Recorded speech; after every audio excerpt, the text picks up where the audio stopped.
Hey, so there's this huge trade looming in the future, right? And in short order, I would say, right? And that is, our largest homeowner cohort, the baby boomers, trading those properties with Gen Z and millennials who've now raised their hand and say, we want in on home ownership, right?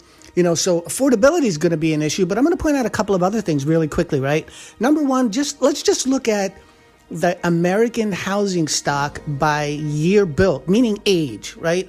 And this slide here shows you that 65% of America's housing stock is built pre-1990, right? So I'll date myself. I bought my first house in mid-1990s, late 1990s, right? And carpet and Formica countertops was totally okay. It was a thing, right? I think nowadays, if it's not hardwood, it's not great, and it's illegal to sell a house without a granite countertop in it, right?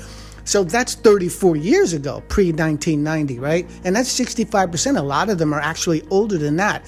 So you think about this big property trade coming, where younger folks are buying, what baby boomers are now giving up. And you got to ask yourself a couple of questions. And I'm going to couch those questions in showing you the top 15 trends in home improvement in the last 15 years. I'm not going to go through all of them, but I'm going to point out some of the glaringly obvious, must-haves that don't exist in that older housing stock, right? So number 1 and 2, Gen Z and millennials say are right at the top of their list, which is smart home technology, the Internet of Things, if you will, right? And energy efficiency, right? So those older homes don't have that unless they've been updated, and a lot of them haven't, right? Open floor plans are still a thing. Kitchens need to be updated.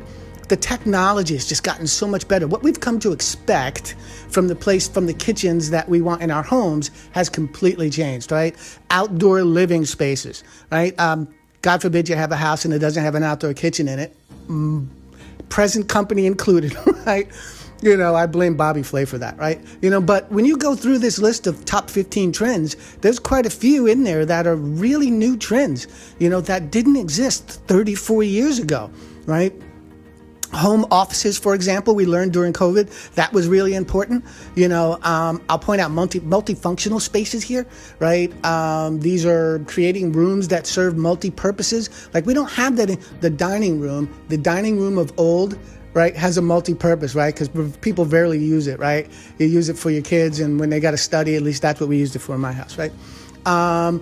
Improved storage solutions, right? How many of you guys out there have a storage on top of your house, the storage inside of your house, have a storage unit off somewhere else that you drive to every now to pick stuff out of? I do, right? So the point I'm trying to make here is there's a lot of expectations and trends in home improvement that have come about in the last 15 years that when this property trade happens, and it's happening now, it's beginning to happen now, those homes aren't what this buying cohort wants, Gen Z and millennials. They're just not, and they're going to need to be, and it's going to need to be affordable, right? It's going to need to be affordable to customize or update those homes into what this buying generation really wants. And you know what you're going to need?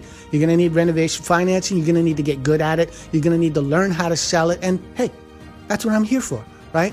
I'm Sean Thompson, one of the nation's leading experts at mortgages featuring renovation financing. Catch you soon.